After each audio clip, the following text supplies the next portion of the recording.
ole mal som na dai film clear tu zong zong te in zawa in chi bai vek ole voinia kan thu soi tu kan chang in ha na tur chu korin thon ni ung som pa ni chang sari nia kan chiarange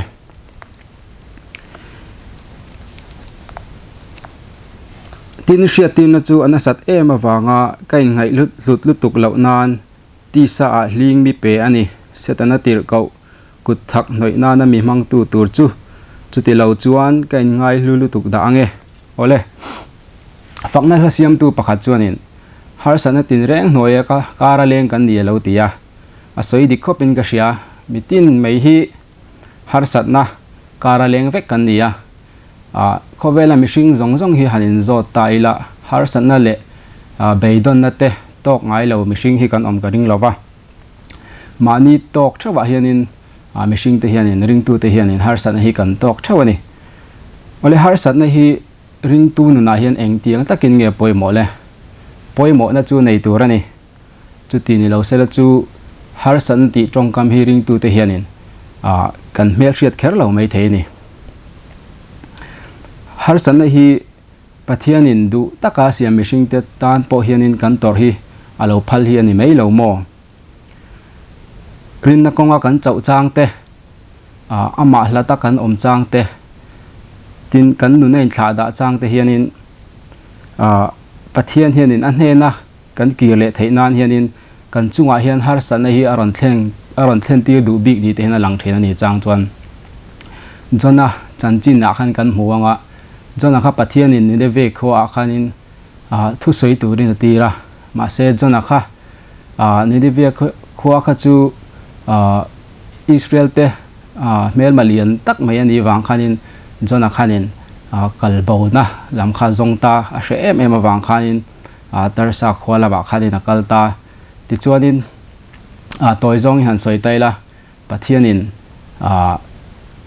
zia jona kha ti chuanin tuipuya an paya ti chuanin sangha in tikhan sangha ko chunga ni thum ma oma ni thum om nuwa khanin tikhanin khomola ran luak chuak le tikhan pathian khanin ande na jona akal sana wang khan atlan bo sana wang khan pathian khana zia har sana tin rengin awa zia ti chon jona kha aran in lamlet le ni ti kha kan moni ole har sana hi mishing te nun phunga hian thil betlat pakhat hi ni ma sela har satna tok chak le ka chunga har san hi lo thleng se tia du thu han sam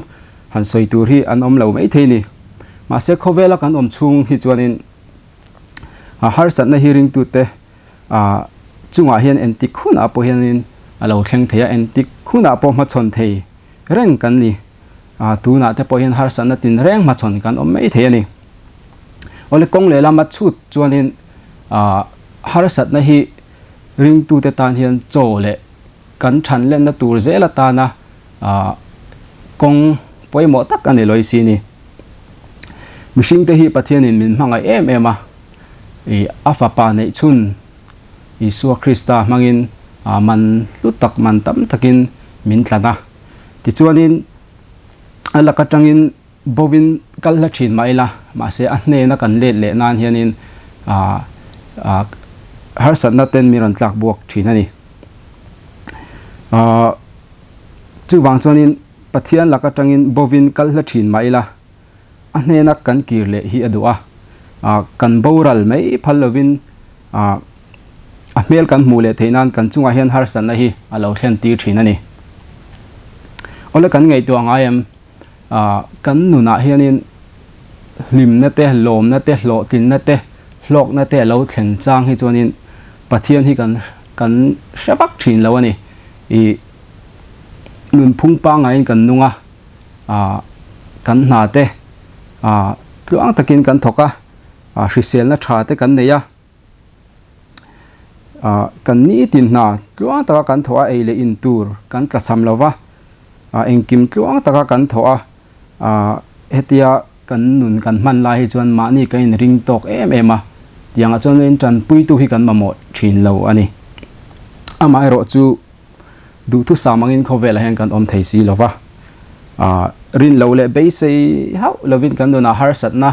mang an na te lo cham na te nat na te bor som na te chiat na dang kan nu na alo thleng thina chunga lo thlen hun chuanin mani mihring puite chunga rin na le be seina a han bo meu chuan atopa chuanin kain nga na le kan be seina om chun chu mihringa ni lovin pathiana hian ani zok fau thina ni ole ring tu pui tling chuanin chunga har sat na alo thlenin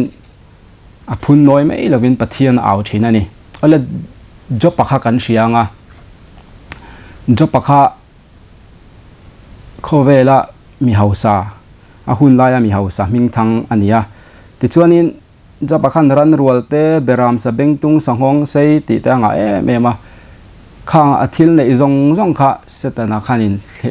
alfia na na manga ti chuanin khang asa bengtunga beram te kha ma sa bera lak sakina oma ti chuan a dota chuanin afate som lai mai kha an borala ti chuanin atopa pan chia in an bom le a job pakha har achunga khan har satna na me lo kha thlengani chuanin anupuin an chia lo turin da pathian kha la ti zuya mo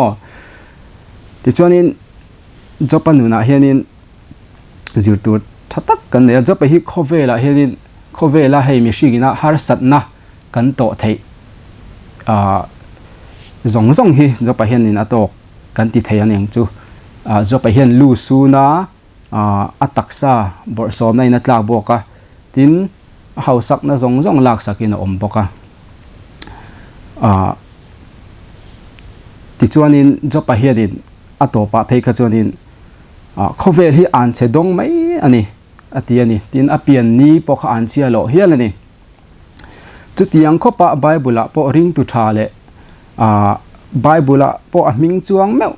mi tha chanchin khami kha habi job po hian har sana kha tiang ato si kha chuanin keini ring tu te tan hian har sana keini ring tu chak lo te tan hian kan har sana to hi hriat thiam har don hle ani chu wang chuanin jopa nuna khanin khatianga har satna to zong setana na ti du na zong kha